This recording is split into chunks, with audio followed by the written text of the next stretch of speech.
E esse é o Caminhante Onírico.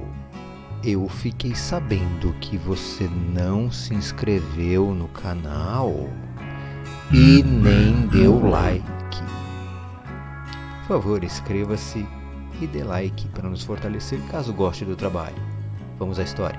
As coisas começaram em torno de José, um colega de trabalho, que enfrentava o dia a dia com determinação e trabalhava duro, sonhando em proporcionar um futuro melhor para a família. Fazíamos rondas alternadas e muitas vezes pegávamos o turno da noite. Eu, um simples guarda florestal, costumava enfrentar desafios na região, mas nada poderia preparar-me para a situação que se desenrolou. As mortes se multiplicavam. Eu e José estávamos em ronda naquela noite. Não estávamos em busca de perigo. Havia muitos desaparecimentos e mortes, sinais de que algo rondava a região. Inicialmente acreditávamos ser uma jaguatirica, mas a situação rapidamente tomou um rumo aterrorizante. Naquela noite, a chuva torrencial obscurecendo a nossa visão, procurávamos crianças desaparecidas. Porém, o que encontrei foi a morte de José. A escuridão tornou o acontecimento ainda mais impactante. Não havia beleza naquilo, aliás, a maioria das vezes não há beleza nisso. Tudo o que ficou gravado em minha mente foi a sensação de um líquido quente atingindo-me e o forte cheiro de sangue pairando no ar. Depois de ouvir um berro, um rugido, ou seja lá como poderíamos classificar aquilo, a perda de José foi mais que uma mancha escura na floresta. Foi um eco perturbador da selvageria que enfrentamos. A natureza que deveríamos proteger tornou-se palco de tragédias, e a lembrança daquela noite assombrava cada passo que eu dava nessa mata. A busca por capturar uma jaguatirica transformou-se em uma luta para compreender e superar a terrível realidade que presenciei. Eu estava prestes a ser o próximo. Eu sentia a respiração da criatura bem perto, mesmo sem vê-la. A maldita lanterna não funcionava direito por causa da chuva. E então um deslize, um escorregão e um monte de lama me fizeram rolar muitos metros abaixo, o que nos separou, jogando-me para longe. Acredito que isso tenha feito a criatura desistir de me caçar, mas não foi nada fácil dizer sobre José para o resto da equipe. Estávamos inclusive com uma equipe maior, pois um pequeno destacamento do exército veio ajudar, já que tinha um conhecimento profundo do território. Apesar de achar isso estranho, mas eles estavam lá, praticamente mandavam nos nossos destacamentos.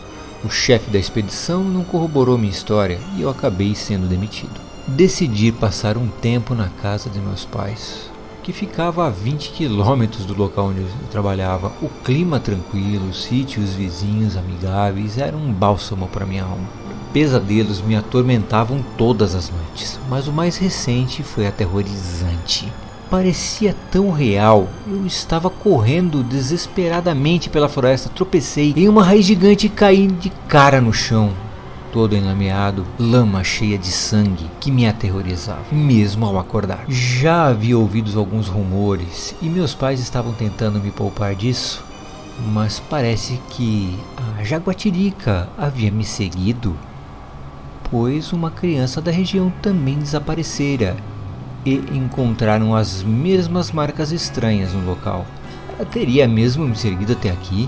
Não sou um herói, mas algo dentro de mim impeliu a agir. Mais crianças sendo atacadas. Agora uma menininha cujos pais mostram em um vídeo dela brincando estão arrasados com o desaparecimento. Peguei meu rifle e me dirigi à floresta mais próxima. Sim, aqui é uma extensão da mesma mata onde aconteceram os desaparecimentos. Por algum motivo eu sentia que sabia para onde ir. Talvez por causa dos pesadelos. Naquele momento parecia que eu estava apenas seguindo meus instintos. Já era quase noite. Era muito parecida com aquela que me deparei com o bicho. Então a vi. Ela estava lá sentada sozinha contra uma árvore, chorando. No entanto, me ignorou completamente, como se estivesse em um transe. Seus olhos estavam vazios, sem vida.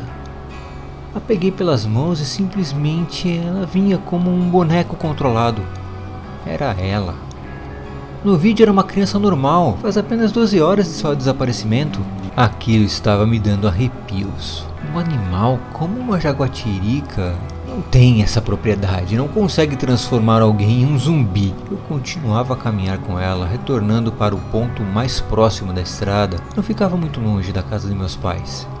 De repente, um cheiro de cachorro molhado empesteou o ar. A menina parou, travou. Não conseguia fazê-la andar quando ouvi um grito estridente vindo de trás de mim. O som não parecia nada com algo que eu conhecia e eu me virei para olhar. Estava escuro, estava com olhos reluzentes perante a lua. Mesmo com a lanterna, a mata não me deixava ver muito bem. Então, aquilo levantou-se, ou seja, o que eu estava vendo não era humano, ou pelo menos não completamente. Que raios era aquilo? A criatura não se parecia com algo que você esperaria encontrar em uma floresta. Em vez disso, era uma aberração. Pelo menos era o que veio à minha mente, já que não temos ursos aqui no Brasil. Inacreditavelmente, a garotinha sentou-se ao meu lado e começou a chorar novamente. Dessa vez, não era um choro comovente como o da garotinha do pesadelo, mas era ainda mais assustador. Parecia que a única coisa que ela controlava era o choro. No momento em que fitei a criatura novamente, ela estava a cerca de uns 30 metros de distância, mas antes que eu pudesse reagir, ela se movia inacreditavelmente rápido e já estava próxima de mim. Um pânico avassalador me tomou.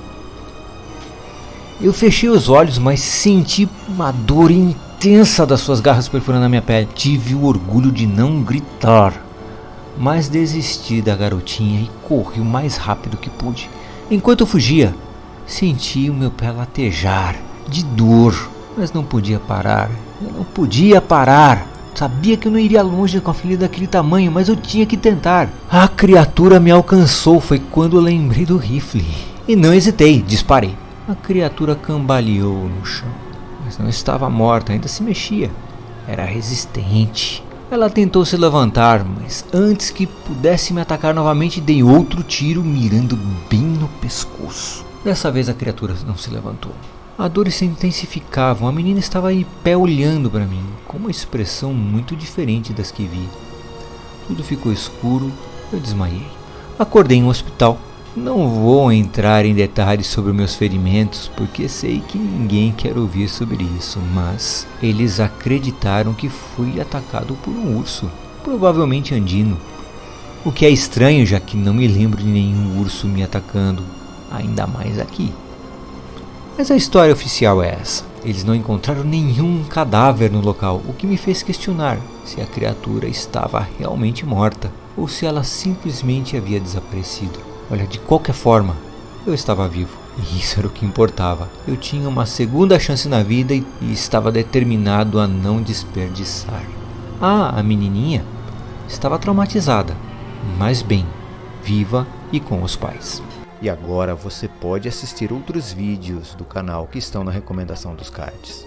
Se você não quer nada te perseguindo durante a noite, nem nos seus pesadelos, clica ali no like. Já clicou? Agora inscreva-se, caso tenha gostado. Até mais!